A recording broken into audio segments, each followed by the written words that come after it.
Fala, minha gente, sejam muito bem-vindos e bem-vindas aqui no canal do Rodolfo Kapler, o canal que ouve todos os lados. Eu sou o Rodolfo Kapler e este é mais um Kapler Entrevista. E hoje eu recebo alguém aqui muito especial, que é o meu amigo Matheus Leitão. O Matheus é colunista da revista Veja, um dos jornalistas mais premiados do país, recebeu o prêmio ESSO, o prêmio Vladimir Herzog e muitos outros. E também ele é autor de um livro best-seller, que é o Em Nome dos Pais, que é este livro aqui, ó, que está aparecendo para vocês. E nós vamos hoje conversar sobre o julgamento do ex-presidente Jair Messias Bolsonaro. Seja bem-vindo aqui, Matheus. É uma alegria muito mesmo. Estou muito feliz de ter você aqui. A alegria é toda minha. Agradeço demais o convite. Sempre muito bom estar com você, conversar com você e especialmente ser seu amigo. Agradeço sua amizade. Antes da gente começar, eu tenho que te parabenizar aqui, né, por 3 motivos, né. Primeiro, pelo seu excelente trabalho na revista Veja, você é o colunista mais lido já há muito tempo e tem feito um trabalho muito importante para o jornalismo brasileiro. Então, te agradeço aí pelas oportunidades passadas e te parabenizo. E também tenho que te parabenizar pela sua mãe. Sua mãe se tornou uma imortal da Academia Brasileira de Letras, né. Eu sei que vocês todos estão muito felizes e parabéns aí pela mãe, né, tão, grande que você tem. E também, quero, te parabenizar porque o seu livro, que já se tornou um documentário da HBO, vai se tornar filme. Então fiquem aí ligados, vocês que nos acompanham, logo Em Nome dos Pais, nas telas dos cinemas. É isso. Matheus, para a gente começar aqui, vamos tentar fazer aqui um panorama geral do que está acontecendo no país. Então, nessa semana, começaram as sessões, né, do julgamento do Bolsonaro e de mais 7 réus por tentativa de golpe de Estado. Eh, Ele tem sido acusado por quais crimes? São 5 crimes, né, na verdade, mas acho que o principal é a abolição violenta do Estado Democrático de Direito, né. Então é um julgamento muito importante.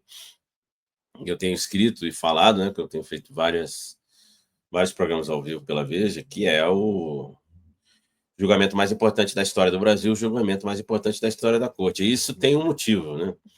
O motivo é que, pela primeira vez, né, nós estamos vendo uma tentativa de golpe terminar no banco dos réus, porque o Brasil tem um histórico grande de golpista, né, envolvendo as Forças Armadas, que vai desde a fundação da República, na verdade, né, quando há um golpe. Ela nunca foi proclamada, né? Ela nunca foi proclamada. E a gente foi passando por 1922, né, 1924, aí 37, 45, e chega em 64, né, teve Jacareacanga e Aragarças também, antes disso. Chega em 64 e vem um momento mais sombrio, né, são os 21 anos da ditadura militar, quando se institucionalizou a tortura no Brasil, né, em prédios públicos, né, quartéis que eram para proteger brasileiros se transformaram em máquinas de matar, né, violentamente através de torturas das mais terríveis. E, é, e nenhum militar e nenhum presidente golpista militar ou foi julgado, condenado no Brasil, né? Nenhum torturador também foi. Então a gente vem nesse histórico muito grande, né? Um país que nunca teve uma justiça de transição após um golpe, né? O golpe militar não foi acompanhado de uma justiça de transição depois que o regime acabou, né? E é o único país do mundo que teve um, uma ditadura sem fazer uma justiça de transição. Isso faz do Brasil um fenômeno único. E a gente tem um histórico de não reparação mesmo, né? Se a gente for pegar a escravização do povo negro, né, durou 4 séculos. Quando terminou, né, eles colocaram os negros na rua e não fizeram nenhum tipo de política de reparação. Na verdade, os senhores de escravos, de forma mostrando muito como funciona o Brasil, pediram um ressarcimento do Estado, pediram para criasse um banco para ressarci-los, porque eles tinham perdido os bens, né? E aí, bom, Rui Barbosa negou esse pedido, ainda bem, né? Realmente seria uma coisa terrível. Mas se nós formos pensar, essas pessoas escravizadas também foram torturadas, né? E muitas foram enterradas, assim como muitos desaparecidos políticos brasileiros da ditadura foram enterrados em valas que estão perdidas, né? Foi encontrado, né? O Cais do Valongo, né? Lá no Rio de Janeiro tem o Museu dos Pretos Novos, né?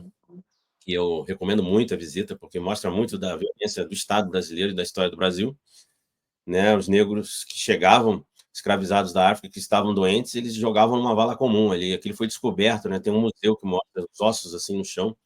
É de uma violência terrível.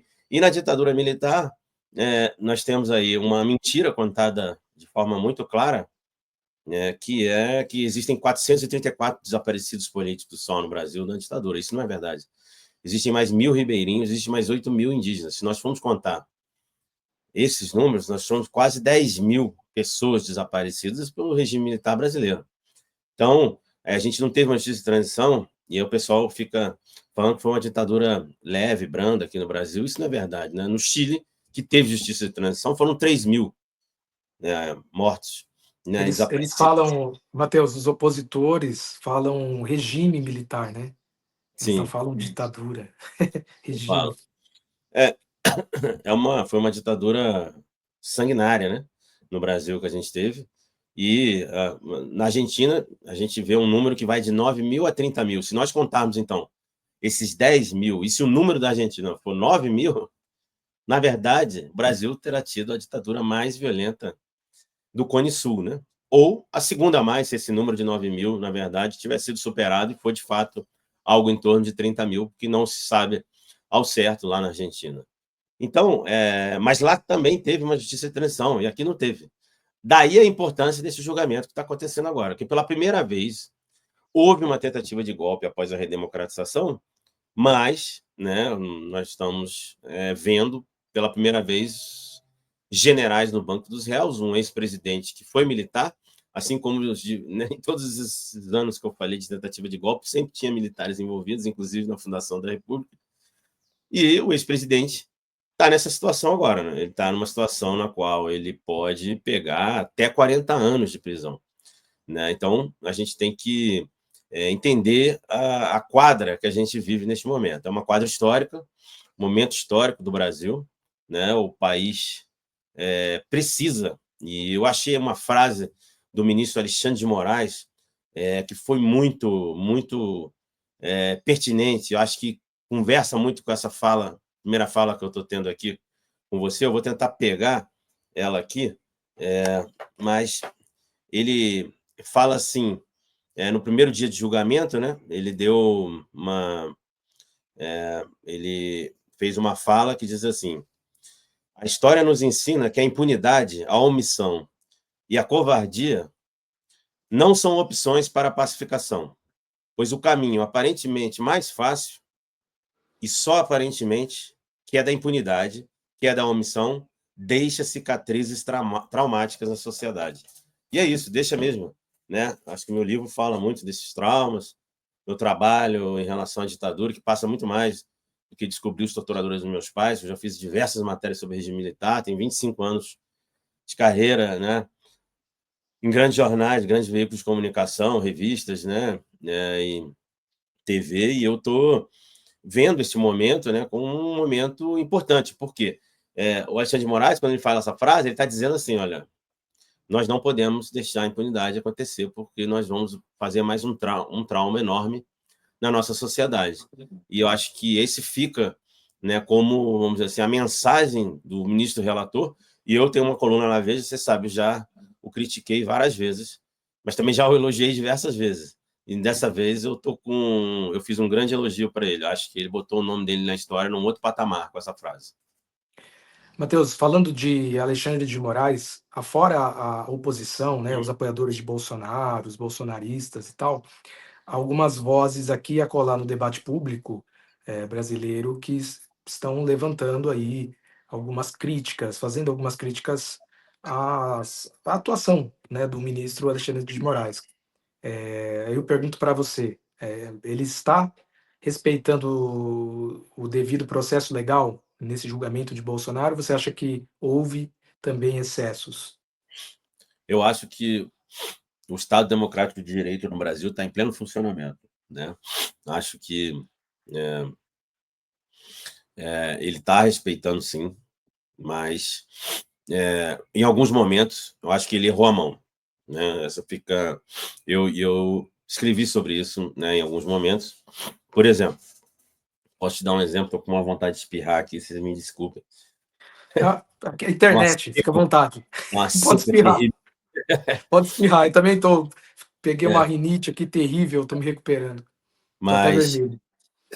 eu escrevi um texto, por exemplo, quando ele intimou o Jair Bolsonaro na UTI, né? Bolsonaro, a gente sabe que tem uma condição de saúde complicada, né? E ele mandou um oficial de justiça lá na UTI. Ele tinha ficado 12 horas com a barriga aberta numa cirurgia e tal, estava ainda se recuperando. E aí, obviamente, o Bolsonaro aproveitou a oportunidade, né? E fez um vídeo mostrando aquilo, e eu fiz uma coluna que, né, mostrando que o ministro Alexandre de Moraes errou, né? Errou e acho que ele não deveria ter feito isso, como em alguns momentos eu critiquei também alguns movimentos, né? No decorrer do processo, mas eu acho que processo tem muitas provas, né? Muitas provas, não é só a delação do Mauro Cid. Eu li tudo, tem documento, tem depoimento, tem troca de mensagens, tem áudio, tem de tudo. Poucas vezes, Testemunhas, testemunhas das testemunhas. mais variadas, inclusive alta patente do Exército, comandantes, né?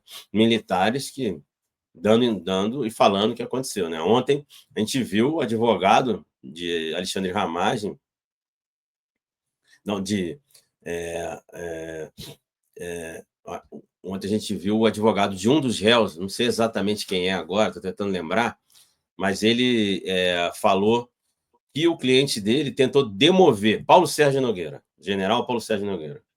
O cliente dele, general Paulo Sérgio Nogueira, tentou demover o ex-presidente Jair Bolsonaro de tomar uma medida de exceção. Veja bem, nós estamos julgando um caso, no momento do julgamento, um dos advogados de réus vai lá e fala isso. Então, assim, tem muitas provas contra Jair Bolsonaro. O advogado de um dos réus Acaba, fez durante o julgamento, né, tornou-se gerando provas, prova, né? Levantou gerando provas. provas contra o ex-presidente. Então, assim, é um caso realmente complexo, mas com muitas provas, né? E está sendo, acho que o mais importante, está sendo dado um amplo direito de defesa, né? O próprio Jair Bolsonaro foi lá, ficou na frente de Alexandre de Moraes, fez brincadeira, chamou ele para ser vice na chapa dele, né? Tipo assim, está tudo E acho acontecendo, que a TV eu, Justiça está mostrando tudo. eu acho que é importante, né, Matheus? Só desculpe te cortar, enfatizar aqui para quem nos acompanha que uma coisa são os excessos, né, nós estamos discutindo cometidos pelo ministro Alexandre de Moraes, outra coisa tem a ver com as provas, né, que incriminam Bolsonaro e mais 7 réus. Então a gente não pode misturar as coisas. É possível fazer críticas, com certeza, ao Alexandre, ao STF, mas há provas, né? Ele foi investigado, ele está sendo julgado, né? Então acho que são duas coisas totalmente diferentes. E assim, no caso do ex-presidente Jair Bolsonaro, me desculpem os seguidores dele, mas ele tem um histórico de falar a vida inteira a favor de golpes de Estado.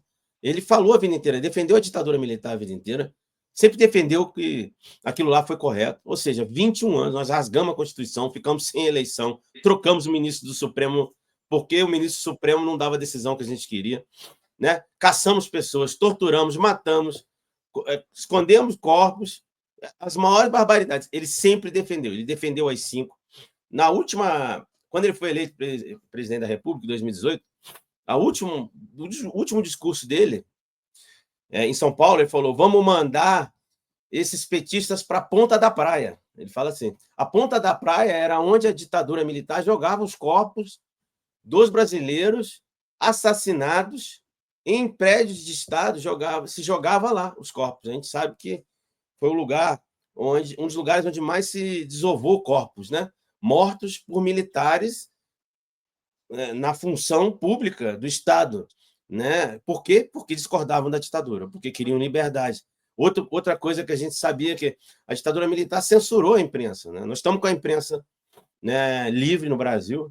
Né? A Veja mesmo fez várias matérias mostrando que as contradições de Mauro Cid, né? Tiveram várias capas.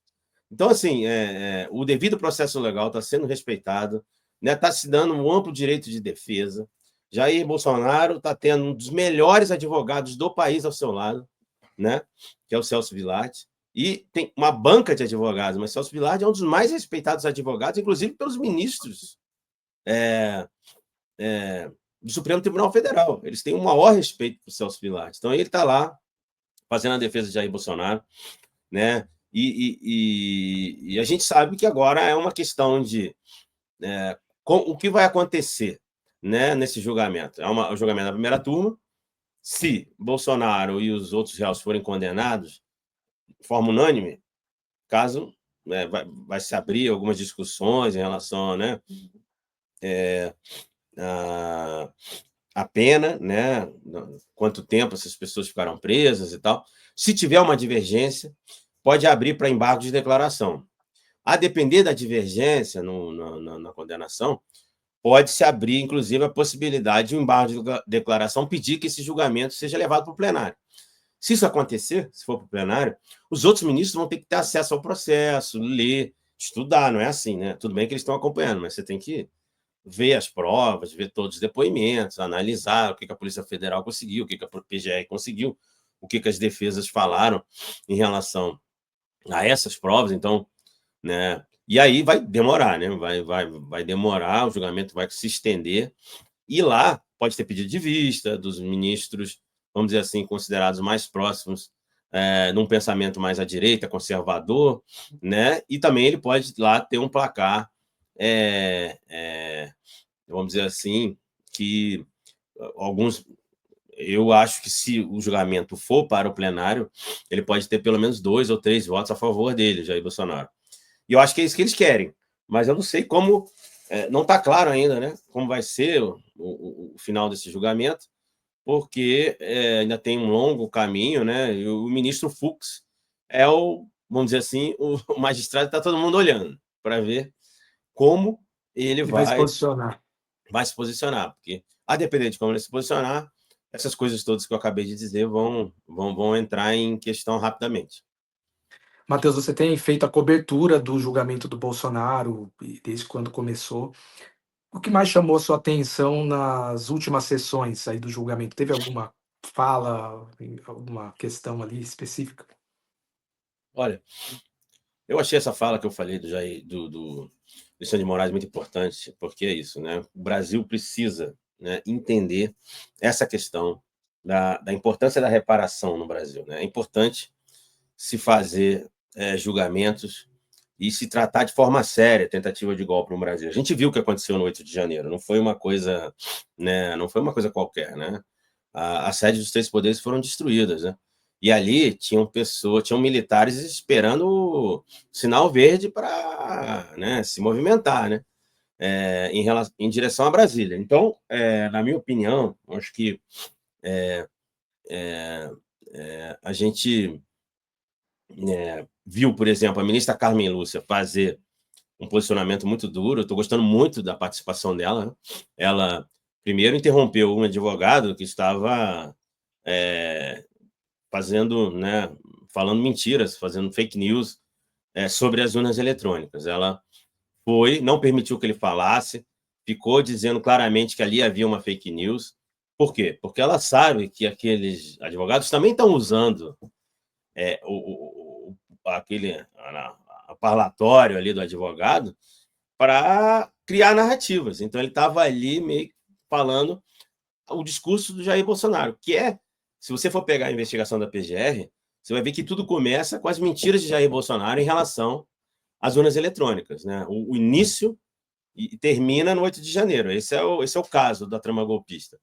Mas e aí a Carmen Lúcia foi lá e interrompeu ele, não deixou ele falar, e deixou claro que as urnas eletrônicas são confiáveis e auditáveis, que era o que ele estava dizendo que não era possível. Depois, a ministra Carmen Lúcia também foi responsável por outro episódio muito importante, né? Quando ela que foi, né, perguntar para esse advogado sobre o que o Paulo Sérgio Nogueira estava de fato falando, o que o general estava de fato falando. E foi quando o advogado falou sim, ele tentou demover o ex-presidente de tomar uma medida de exceção. Então, assim, a gente vai vendo, né, que há alguns pontos históricos já sendo costurados ali para essa história que a gente, quando a gente olhar daqui a 20 anos, vai lembrar. Outro momento também que me marcou muito foi a participação de Demóstenes Torres. Demóstenes Torres é o advogado, é um ex-senador, né, muito conhecido aqui em Brasília. Ele era um ex-senador que era muito de direita, e acabou cassado, né? E tinha um discurso ético, acabou cassado por usar o mandato dele para ajudar aquele bicheiro, Carlos Cachoeira, né? Mas ele também levantou a bandeira contra as cotas raciais, foi o político que mais ficou contra as cotas raciais, uma das políticas mais importantes da história do Brasil, que tem feito um trabalho importantíssimo, né, e fundamental para que a gente chegue numa sociedade né, de fato igualitária, que a gente não tem. As mulheres negras hoje ganham menos, né, do que todas as pessoas, né, os jovens negros, homens, são as pessoas mais mortas no Brasil, né? Se você for pegar os dados do IBGE de salário, é assustador. O Brasil não pode ficar com isso. Nenhum país sério pode manter uma desigualdade assim. As pessoas negras ganham até 4, 5 vezes menos do que uma pessoa branca. Como é que a gente pode permitir isso ainda em 2025, né? Então, e esse era o senador que defendia isso e era considerado superético. Acabou sendo envolvido nesse caso, foi cassado e hoje é advogado do almirante Almir Garnier. O Almir Garnier é o comandante da Marinha que se colocou à disposição de Jair Bolsonaro para botar as forças do Estado brasileiro contra o próprio país, né? Porque ele queria, né, usar, né, os militares da Marinha para dar o golpe, né? Ainda bem que os comandantes da Aeronáutica e do Exército não entraram, né? Não encamparam, não aderiram, senão nós estávamos, talvez, vivendo um momento mais terríveis, né, da história do Brasil. E esse advogado ficou 21 minutos na defesa do Almirante Garnier, elogiando os ministros do Supremo. Ele não estava falando do caso dele, ele ficou elogiando cada um, e aí ele ia pontuando a história de cada um, por onde cada um passou. E aí se percebeu depois, até escrevi uma coluna sobre isso, que ele estava, na verdade, provocando os ministros. Por quê? Ele foi contando a história de Alexandre de Moraes. Alexandre de Moraes foi secretário de Segurança em São Paulo, no governo tal, era praticamente o primeiro-ministro, mandava no governo e tal. Aí, bom, aí contou a história do ministro Fux. O ministro Fux teve trabalhou no Ministério Público por tantos anos, primeiro, aí depois voltou para a política quando foi falar de Flávio Dino. Flávio Dino ocupou todos os postos mais importantes da República, governador, senador, ministro da Justiça, só faltou a presidência, mas está novo ainda, pode virar presidente. Aí quando ele fala isso, obviamente que ele está querendo dizer, essa aqui é uma corte política, né? Isso aqui não é um julgamento técnico, é um julgamento político, né? É a mensagem que ele está querendo passar, ele está fazendo uma provocação para os ministros. Mais ainda para Alexandre de Moraes e Flávio Dino, né? Por quê? Porque está dizendo assim, olha, eles podem voltar para a política, né? Depois de fazerem todo esse escarcéu aqui, prenderem e tal. Então, eu achei também esse um momento importante desses primeiros 2 dias do julgamento. Eu destacaria esses 4 pontos que eu falei aqui. Paralelamente ao julgamento, há um movimento forte da oposição pedindo anistia. E, inclusive, estão aí se movimentando e redigindo um projeto de lei que eles vão apresentar à Câmara dos Deputados. Você acredita que esse projeto vai vingar? Olha, o ex-presidente Jair Bolsonaro, ele tem, vamos dizer assim, a maioria no Congresso Nacional, né? Hoje o conservadorismo tem, né? maioria do É o Congresso. Congresso mais conservador desde 1964, né? Sim, e então, assim, prosperar, se a gente for falar, vamos prosperar de que forma? Por quê? Se eles passarem um projeto de anistia que seja inconstitucional, o Supremo vai derrubar. A gente sabe que isso vai acontecer no Brasil. Então, assim, até Você acha que passa pelo Senado, Matheus? Você que é um observador, um jornalista que trabalha eu, com eu política? acho que ainda não está claro, porque tem vários projetos, né? Tem um que é mais amplo, que inclusive já pega Jair Bolsonaro, né? Já dá anistia para Jair Bolsonaro. Tem outros que são versões mais amenas, vamos colocar assim, né? E ainda não se sabe qual que eles vão pautar, mas se mesmo que passe no Senado, acho que é difícil que passe, tá? Hoje, a realidade, com Davi Alcolumbre, a forma como Davi Alcolumbre tem se posicionado, né? Hugo Mota é outra história. Hugo Mota já se mostrou uma pessoa que é capaz de permitir derrotas para o governo e vitórias para a oposição, inclusive com, vamos dizer assim, projetos dos mais descabidos. Mas o Davi Alcolumbre é um político mais experiente, ele também já foi presidente do Senado, presidente do Congresso Nacional em outro momento, né? Então, eu não acho que ele vai permitir que isso passe. Mas mesmo que passe, nós estamos falando aqui, vamos dizer, pior das hipóteses, passe, eu acho um erro anistiar. A gente não pode anistiar as pessoas, nem do 8 de janeiro, nem desse processo da trama golpista. Eles precisam ficar na cadeia e ficar na cadeia há bastante tempo. Isso é uma Você, medida que precisa você ser feita. acha, você acha que a anistia não pacificaria o país? Não. Eu acho que seria, na verdade, mais mais um capítulo terrível da história brasileira e deixariam marcas mais profundas ainda que nós já temos, né? Na sociedade brasileira. As pessoas não podem tentar golpe e serem anistiadas, né? Vamos, eu acho, bom, se esse processo, se esse PL passa, o Supremo vai derrubá-lo, eu tenho certeza disso. Mas vamos falar da anistia de 79. A anistia de 79 foi assim, né? Os militares deram um golpe de Estado em 64, ficaram no poder 21 anos. Durante esse período, fizeram todas essas barbaridades que eu já falei, inclusive trocar ministro supremo, matar, torturar opositor, censurar jornal, faziam tudo, né, as maiores barbaridades, ocultaram o cadáver e tal. Aqueles que se opuseram ao regime, eles foram presos. Eles foram presos. Eles foram presos sem direito a advogado, sem direito à defesa, ao contrário do que está acontecendo agora, sem direito a nenhum. Minha mãe chegou num quartel do Exército aos 19 anos, grávida, e ela não tinha um advogado sabendo que ela estava lá, e ela foi imediatamente sendo colocada em sessões de tortura das mais bárbaras. Não teve uma defesa, né? O advogado dela só foi começar a trabalhar no processo meses depois que ela já estava desaparecida pelo Estado brasileiro. Né? Meu pai, a mesma coisa. Meu pai, eu não, assim, as pessoas não têm ideia do que meu pai passou. Meu pai ficou preso entre 72 e 74. Meu pai ficou em isolamento durante 9 meses. Além das torturas bárbaras, o corpo dele é marcado. O corpo dele tem marcas. No rosto dele tem marcas de tortura. No nariz tem marcas de tortura. Ele tem marcas de tortura no corpo. Mas se ele ficou 9 meses numa solitária, que era uma salinha menor que esse meu escritório aqui, com a luz ligada, não tinha janela. Então ele não sabia se era dia ou era noite.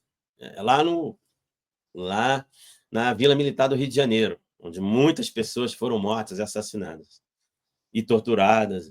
Então, eles fizeram todas essas barbaridades, nunca pagaram por isso. Né? O Estado não pode torturar, são violações de direitos humanos. Nós estamos falando de crimes que foram cometidos, que violaram direitos humanos das pessoas. E mais do que isso, são crimes continuados. O crime de tortura é imprescritível. E o crime de ocultação de cadáver é um crime continuado. Então, os crimes estão... Neste dia de hoje, nós estamos falando de crimes que aconteceram naquele período. Veio 79, eles ainda estavam no poder, só foram sair em 85. E aí eles fizeram uma alta anistia. Então foi um erro cometido a anistia, que foi ampla em 79. Você acha que o que acontece hoje no Brasil, inclusive a tentativa de golpe, essa coisa toda, é reflexo de não ter havido uma justiça de transição, de ter havido uma anistia ampla que enfim, integrou os próprios militares. É É uma, isso. é uma excrescência. Eu vou dar logo a palavra que eu acho. É uma excrescência essa lei de anistia de 79. Essa é a maior divergência que eu tenho com a geração dos meus pais. Meus pais têm uma versão que falam assim, mas, Matheus, você não estava vivendo naquela época. Eu estava, já tinha 2 anos, mas tudo bem, não estava, porque eu estou entendendo o que eles estão falando. Mas a gente precisava que as lideranças voltassem, a gente precisava que os nossos companheiros que estavam presos já há anos saíssem da prisão. Mas aceitar aquela anistia fez a impunidade que Alexandre de Moraes estava falando, a impunidade que gera, né, uma cicatriz profunda na sociedade. Eu sou marcado por essa anistia. Tive que ir buscar a justiça, descobrir quem eram os torturadores dos meus pais. Eu não tinha que passar por essa violência de ter que entrevistar o torturador dos meus pais. O Estado brasileiro tinha que ter me respondido quem eram os torturadores, colocado eles na cadeia. Eu entrevistei eles, o cara está lá na região dos Lagos, bem, feliz, na rede, na casa, empoderado pelo bolsonarismo, falando as maiores barbaridades. Tortura, ela não está acima dessa polarização esquerda-direita, é um valor universal. Então, assim, essa anistia de 79 foi uma autoanistia para que esses criminosos do Estado brasileiro, que são muitos os criminosos do Estado brasileiro da ditadura militar, pudessem ficar impunes. E essa impunidade, né, gerou o quê? Gerou a cicatriz e nunca a pacificação. As pessoas nunca. As famílias das vítimas da ditadura, as vítimas da ditadura militar, nunca se pacificaram por conta dessa anistia, que foi uma anistia jogada goela abaixo, né, na sociedade brasileira, porque eles estavam no poder, eles tinham as armas, eles já estavam no poder desde 64. Então, eles fizeram uma autoanistia. Nenhum militar foi para a cadeia. Agora, se nós formos olhar para o pessoal da esquerda, quem era só estudante, quem só achava que era um absurdo a ditadura, que nem tinha uma ideologia comunista, vamos dizer assim, eles foram para a cadeia, cara. Então, assim, foram para a cadeia por quê? Porque divergiam, porque achavam que aquilo ali estava errado mesmo. Aí tem uma ala que fala, teve a luta armada. E a radicalização começou com os militares. Os militares começaram a torturar, matar, torturar, matar, torturar, matar, torturar, matar. Aí 1, aí 2, aí 3, aí 4, até o AI-5. E aí foi acontecendo tudo isso. Uma hora, algumas pessoas se dividiram. Tinha um pessoal que falou, não, eu não vou pegar em armas, mas vou continuar resistindo numa resistência pacífica. E outros foram pegar em armas, por quê? Porque acharam que não havia outra alternativa. É isso que uma ditadura faz, na verdade. E jogou essas pessoas na radicalização também. Então, eu não condeno quem pegou em armas para lutar contra a ditadura. Porque, assim, como você vai condenar uma pessoa que foi lutar contra a ditadura? Durante muito tempo eu achei, por exemplo, que que Martin Luther King e Malcolm X eles tinham umas divergências, né? Um achava que tinha que fazer a resistência ali, naquele momento ali dos Estados Unidos, pelas lutas dos direitos, né, civis das pessoas negras. Um achava que tinha que lutar pacificamente, o outro achava que tinha que ir para cima, pegar em armas, né, e fazer o que fosse preciso. Né? Eu acho que os dois têm um ponto de vista importante, entendeu? Eu acho que os dois lados. No meu livro, né, Em Nome dos Pais, eu mostro que meus pais nunca pegaram em armas. A maioria das pessoas que lutou contra a ditadura nunca pegou em armas. Meus pais nunca tinham pego em armas. Faziam peças de teatro com versos de Castro Alves, greve estudantil, panfletagem. Isso aí é para você ser preso, torturado barbaramente e colocado numa solitária, ficar quase 2 anos preso? Isso é um absurdo. Na verdade, é a violência de um estado de exceção. E nós temos que entender que essa anistia ela poderia ter sido derrubada por este Supremo que está aí. Eles nunca derrubaram essa lei, que é uma excrescência. O país, os presidentes civis e o Supremo Tribunal Federal errou ao manter essa lei de anistia de 79. Foi um erro. Isso já tentaram discutir várias vezes, agora está tendo um movimento de novo para se condenar algumas pessoas que participaram da tortura, Mas é sempre isso, olha o tempo que passou, as pessoas estão morrendo, né? Enfim, é uma impunidade que gerou uma cicatriz enorme. Se a gente permitir que isso aconteça de novo, porque o golpe não se consumiu, mas a tentativa de golpe é o suficiente na legislação brasileira para se punir. E é isso que tem que ser feito. Tem que punir essas pessoas.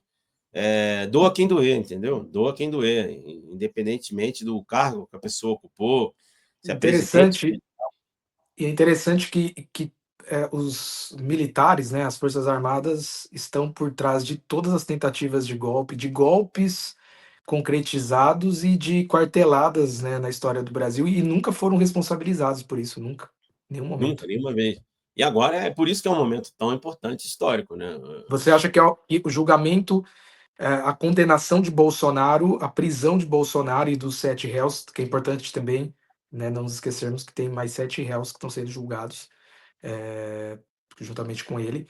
Você acredita que a condenação e a prisão destas pessoas servirá como uma espécie de cura para a nação? Eu acho que é importante que, mais uma vez, nós não mais uma vez, né, não testemunhamos, a gente não pode mais testemunhar, Rodolfo, uma impunidade relacionada a golpe, né? Ainda mais envolvendo militares, ainda mais envolvendo um ex-presidente que foi militar, né, que teve uma carreira militar, né? Nós não podemos mais permitir esse tipo de coisa. Isso já gerou muito atraso para o país, né? As pessoas falam da ditadura e tal, mas eu fiz inúmeras matérias sobre a corrupção que tinha na ditadura, porque se não tem imprensa, se não tem Ministério Público livre, né, independente, como você era uma roubalheira sem fim. Além de tudo, tem isso. Então, assim, nós estamos vendo neste momento uma tentativa de golpe que os órgãos investigadores apuraram com muita profundidade e mostram os tentáculos em diversos lugares, incluindo as Forças Armadas, mais uma vez envolvidos. A gente vai permitir de novo que eles fiquem impunes? Isso daí não vai, isso vai aprofundar a cicatriz brasileira. Não tenho certeza se a cura virá. Por quê? Porque a gente tem esse histórico de impunidade que vai desde a escravização, desde a chegada dos europeus aqui, né, com o extermínio, né, dos povos indígenas. Então, nós temos uma cultura de impunidade. Eu acho que é um primeiro passo para a gente talvez chegar em algum momento num lugar de cura e pacificação. O que a gente não pode é deixar que essa cicatriz, que já é profunda, que já está aí aberta há décadas, séculos no Brasil, seja aprofundada, que ela aumente. É isso que vai acontecer se a gente permitir que essas pessoas não sejam condenadas. Eu espero que o Supremo Tribunal Federal tome a decisão certa, olhando as provas. Eu acho também que não pode condenar se, enfim, se um dos crimes há um mínimo de dúvida, não se condena. Não se condena, né? Por exemplo, tem aquele punhal verde e amarelo lá, né? O plano para se matar Lula, Geraldo Alckmin e o próprio ministro Alexandre de Moraes, né? É uma questão também que eu já critiquei. Por que o Alexandre de Moraes ficou com esse processo no momento em que, entendeu? Eu fiz Ele é crítica, vítima, minimamente, exatamente. entende? Então, assim, não tem questões, tem erros, na minha opinião. Ele poderia ter passado esse processo, tem vários grandes juízes ali, mas tudo Eu bem. concordo com você. Acho que não pegou legal, né? É, Acaba dando espaço, abrindo espaço para que os opositores critico. descredibilizem, né, a todo o processo. Mas o fato é que eu li as delações do Cid e E eu tem uma também. riqueza de detalhes, né? Por exemplo, em relação a esse punhal verde e amarelo, que aí um padre e um constitucionalista, um advogado, vão lá conversar com o Bolsonaro, segundo os relatos, né, do Mauro Cid. E aí o Bolsonaro falou: não é para matar, não é para prender todos e não é para prender todos os ministros, vamos apenas deixar aí só alguns, vamos criminalizar, criminalizar não, penalizar alguns e vamos matar o Alexandre de Moraes, o Lula, né, e o Alckmin. Então, houve essa delação, né? Sim. muitos E aí detalhes. falam que a defesa de Jair Bolsonaro fala assim: olha, mas vem cá, vamos lá ver esse caso específico, punhal verde e amarelo. Aí o Celso Pilate foi lá e falou assim: tem um general que imprimiu esse plano dentro do palácio, no dia que o Bolsonaro estava lá. E aí ele fala: bom, mas qual é a prova de que o Jair Bolsonaro viu isso e tal? Ele está questionando até que ponto se sabe da participação do ex-presidente nesse plano específico. Se os ministros acharem por bem que há alguma dúvida de que Jair Bolsonaro não tem participação nesse ponto específico, ele tem que ser absolvido nessa parte. Agora, o que a gente não pode é ver essa gama enorme de provas. Saber do histórico golpista de Jair Bolsonaro. O cara passou a vida inteira falando de ditadura, né? É um ex-presidente que defendeu as maiores barbaridades. Aí chega na presidência, ele fica primeiro criticando, atacando as instituições, atacando primeiro o Congresso Nacional, até que chegou alguém que era aliado dele na presidência. Aí ele mirou no Supremo Tribunal Federal, falou que não ia mais cumprir as determinações do Supremo Tribunal Federal, chamou a Alexandre de Moraes de canalha, fez discurso no 31 de março, na frente dos quartéis, né, defendendo as maiores barbaridades, ficou o tempo todo atacando a imprensa, ou seja, atacando todas as instituições. E aí se pega e-mails, conversas, depoimentos, inclusive de militares, falando que o próprio presidente chegou para eles falando, né, de rasgar a Constituição. Né? Então, assim, e tem a delação do Mauro Cid, com as mensagens, fala para lá, fala para cá, tem minuta golpista, tem documento preparado que destituía ministros e aumentava o número de ministros para ter uma maioria e refazer a eleição, justamente bem parecida, inclusive, né, o que a gente sabe das histórias na Venezuela. Eu já denunciei, se pegar minha coluna, Matheus Leitão, Venezuela, tortura, eu denunciei tortura na Venezuela. Então, independe de esquerda, direita, entendeu? A questão há muitas provas de que houve uma tentativa de golpe no Brasil. Agora, se ele vai pegar os 40 anos, eu não sei. Aí são com os ministros. Eu espero que eles façam justiça. Eu quero justiça. Eu não quero que ele seja condenado por nada que não tenha provas contra ele. Agora, aquilo que tem prova, ele precisa ser condenado. Isso é muito interessante estar falando. Eu digo isso para todo mundo. Eu falo, gente, se realmente se não há provas, tranquilo, ele tem que ficar livre. Mas se há provas, ele tem que ser penalizado, porque isso é muito grave. Né? Muito grave. Levando em conta todo o histórico do nosso país, né? A história do Brasil, a República começa com um golpe de Estado, um golpe dos militares, né? Os militares dão um golpe, não foi proclamada a República até hoje. E 64, e enfim, eles estiveram por trás de todas as tentativas, de todos os golpes, e nunca foram responsabilizados, né? Então, se há provas, e o julgamento está demonstrando que há provas, ele precisa ser criminalizado, e os réus também, os 7 réus, que estão ali sendo julgados precisam ser responsabilizados, sim, porque isso é muito grave, um chefe de Estado conversar e tramar um golpe. Vamos dar um golpe de Estado aí, né? E se isso realmente Não, aconteceu e se ele passar impune, realmente, Matheus, a gente está abrindo caminho para que haja futuros, não só futuras tentativas de golpe, mas um golpe mesmo de Estado, né? Um golpe mesmo. é O muito. sucessor do Bolsonaro, né? Em Sim, havendo a comprovação, a culpabilidade dele, e ele assim, hipoteticamente, passando ileso, é, o sucessor pode dar um golpe, vai falar, não, o caminho está aberto para a gente fazer o que a gente quer, né? exato. Aí toda a Constituição não vale de nada. Essa aqui é a questão. Nós temos que. Todo mundo tem que respeitar a Constituição que está em vigor no Brasil. E é sobre isso que a gente está falando.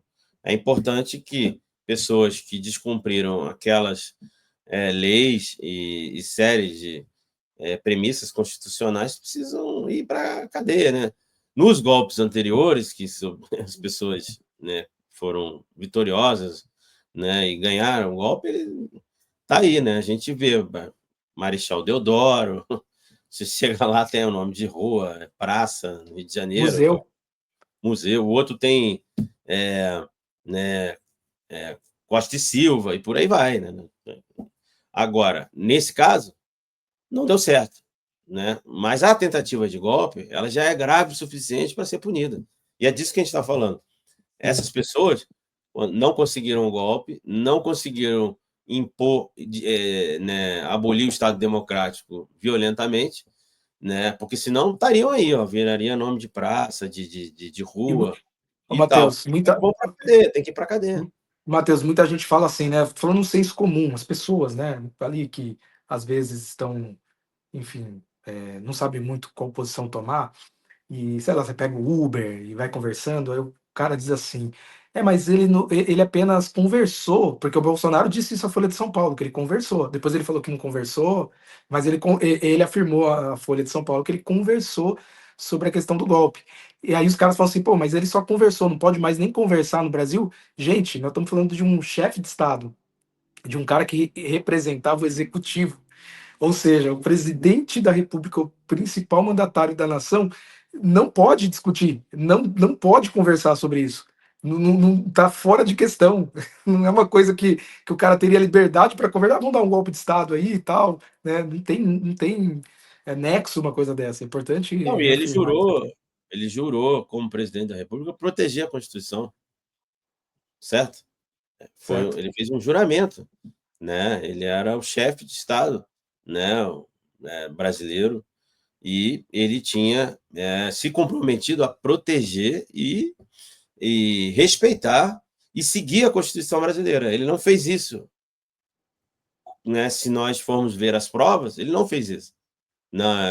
As provas que existem. A gente precisa esperar o julgamento acabar. A gente não sabe como esse julgamento vai acabar. Mas a minha avaliação de jornalista, 25 anos aqui cobrindo o Poder Judiciário e vendo processos, inquéritos, investigações, denúncias da Procuradoria-Geral da República, é essa, de que há uma gama enorme de provas de que houve uma tentativa de golpe no Brasil. Agora precisa ver quem foi responsável por isso, quem foi responsável por aquilo, e fazer justiça, nem mais, nem menos, porque assim, também não é bom que uma pessoa, independentemente do pensamento dela, seja condenada por algo que ela não cometeu, né? Então, assim, se desses 5 crimes que o ex-presidente Jair Bolsonaro é acusado, 2 ele não tiver provas, ele tem que ser absolvido, tem que pagar pelos outros 3. A gente não pode permitir que haja mais um ciclo de impunidade, né? Porque se nós não condenarmos as pessoas envolvidas nessa tentativa de golpe, que está muito claro que houve um plano, uma intentona, né, golpista. Se a gente não fizer isso, a gente vai entrar num novo ciclo de impunidade. Aí eu não sei até onde a gente vai nesse ciclo, Rodolfo. Ô, Matheus, te agradeço demais aqui por atender o meu convite, como sempre. Sua amizade é muito preciosa para mim. Tenho certeza que quem acompanhou a gente aqui também vai sair daqui com grandes reflexões aí, pensando mais sobre tudo que tem acontecido no Brasil. Te agradeço. Você fica à vontade aqui para deixar suas últimas palavras. Olha, eu agradeço. Sinto muita falta de você na coluna. Espero que um dia a gente possa trabalhar juntos de novo. Seu trabalho, você é muito competente, né? Tem muita gente na Veja que gosta de você e acha que você fez um excelente trabalho, né? Gostava muito das suas colaborações para a minha coluna nos finais de semana. Eu também sinto muita falta. Agradeço os elogios que você fez no início da transmissão em relação ao meu trabalho, em relação ao livro que vai virar filme, né? Nós estamos esperando aí, eles convidaram já umas pessoas para serem atores, e a minha mãe, Sônia Braga, né, foi convidada, né? Tem também um ótimo ator lá do Rio Grande do Sul que já ganhou, né, o prêmio, já ganhou os maiores prêmios, né, de cinema da América Latina, um grande ator que provavelmente vai fazer o meu papel.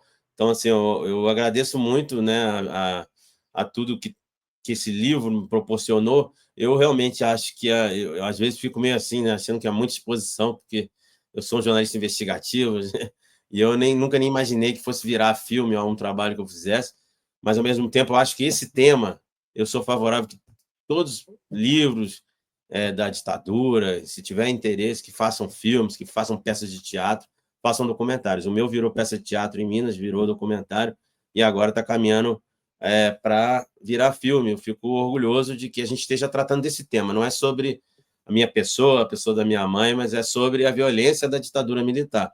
E agradeço também suas palavras sobre o fato de que ela virou imortal da Academia Brasileira de Letras, um motivo enorme de orgulho para mim, para minha família, né, para meus filhos, meu irmão, para as minhas sobrinhas. A gente ficou muito emocionado, eu fiquei muito emocionado, né, com a vitória dela, primeiro na eleição, depois com a posse, né? Foi um momento muito especial para nós como família, né?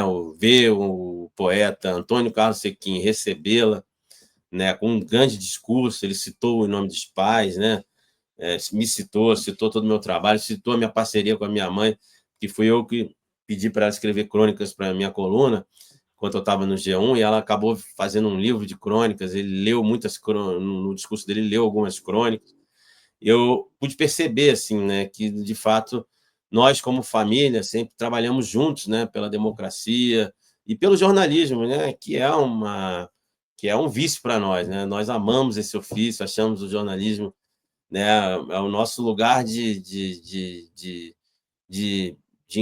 né, de onde a gente se satisfaz profissionalmente. Por quê? Porque é quase um chamado, né? Jornalista tem um chamado de vida, né? É um sacerdócio, né? Essa busca pela verdade, esse serviço à sociedade, né? Eu vejo como um sacerdócio, E a uma gente, maneira de servir. eu fiz matérias contra a esquerda e a direita, todo mundo sabe. Se for pegar o histórico aí, outro dia me mandaram uma matéria que eu fiz contra o Zé Disseu, já fiz várias matérias. E isso é verdade, ó, para quem está acompanhando a gente aí, Matheus, você já foi, assim, as pessoas, quando elas nunca falaram alguma coisa contra você, porque você é meu amigo, elas sabem, né? Eu não dou espaço. Mas já vi gente falar assim, gente que, enfim, na época nas redes sociais, né? Gente que eu não conhecia, que escrevia assim, esse cara aí, pessoas da esquerda, esse cara aí ele joga para a direita na É época. isso. Então, assim, Várias mas matérias. isso mostra a sua objetividade, né? Não tem imparcialidade, eu acho meio complicado, porque todo mundo tem um viés, concorda, Matheus? O que não pode haver é desonestidade e falta de objetividade. Você é um jornalista extremamente objetivo no que você Eu fiz, faz. tem várias matérias, passaporte diplomático dos filhos e netos de Lula, foi foram caçados e teve uma nova lei para que esses passaportes fossem, né, tornado públicos. Quem ganha, isso foi dado para eles faltando 3 dias para o Lula sair. Fiz inúmeras matérias de corrupção, escândalos, aquela matéria do Delcídio, do áudio do Delcídio com Cerveró, eu fui o primeiro a dar.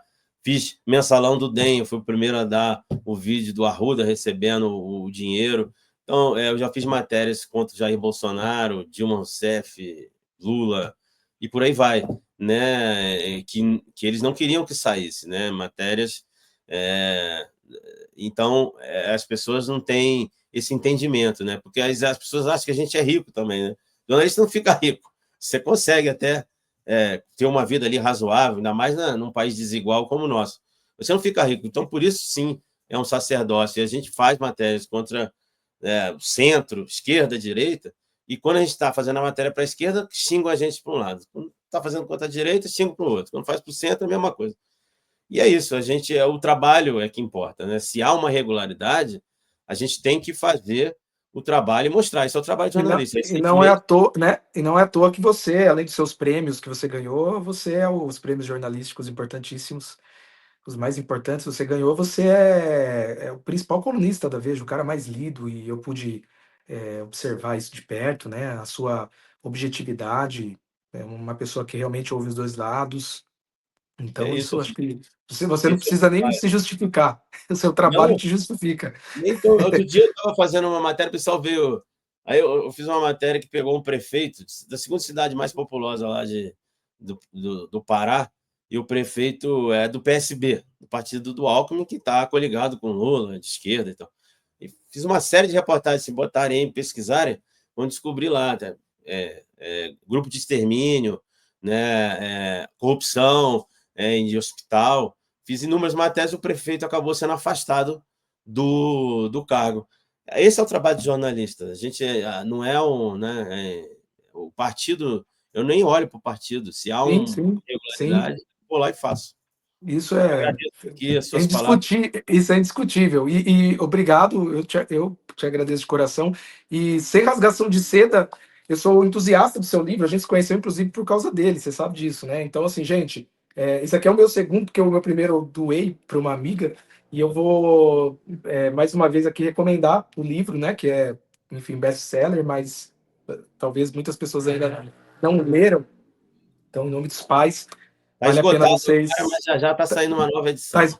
tá esgotado, vai ser uma nova edição. Um livraço que faz a gente entender não só a história do Matheus, mas a história do Brasil, né? Eu disse uma vez isso, né, Matheus? É uma história que conta a nossa história. Esse livro aqui é uma história que conta a nossa história, essa melancólica história do Brasil. Obrigado, meu querido. E antes da gente encerrar, se inscreva aqui no canal. Vou pedir para vocês se inscreverem. Deixem um like. O like é importante para o vídeo aparecer, para o canal aparecer. Envie o link deste vídeo para mais pessoas e ative o sininho para receber as notificações. O Matheus falou da mãe dele, né? Nós estávamos comentando que se tornou imortal, a Miriam Leitão. E em breve aqui no canal vai ter uma imortal aqui também. Então, uma entrevista que vai subir com a Lilia Schwartz, que falou com a gente e vai ser muito legal. Tá bom, gente? Então é isso. Matheus, mais uma vez, muito obrigado, meu querido. Melhoras aí para você, Obrigado. é, fisicamente falando. E Eu estamos não aí tenho. acompanhando o seu trabalho diário, né? O seu blog na Veja, a sua coluna é diária, então você pode digitar lá Matheus Leitão, procurar todo dia, ele está escrevendo lá. Então ele não para, ele trabalha 24 horas por dia É. escrevendo, deixando as pessoas a par do que está acontecendo. Tá bom, Que Matheus? você Muito fez a obrigado. entrevista com a Lili, tive com ela na posse da minha mãe. É, Ela foi uma da. Ela, Fernanda Montenegro e Rosisca entraram levando minha mãe para o salão Petit Trianon, coisa linda. Academia Brasileira de Letras. Fiquei muito emocionado. Ela é muito generosa. Foi professora de uma amiga minha, né, da igreja, que a gente cresceu juntos, e essa amiga se tornou professora também na USP. Então a gente acabou, a entrevistei na época lá para a sua coluna, e sempre que eu peço qualquer coisa, ela me atende com muito carinho, e, inclusive concedeu entrevista aqui para a gente, tá bom? Gente, Obrigado, gente, mais uma vez. é porque você é um cara competente e faz um trabalho muito sério. Parabéns pela Obrigado, entrevista aí com a Lili. obrigado. Gente, então é isso. Até a próxima. Valeu, Matheus. Valeu, gente. Estamos juntos aí.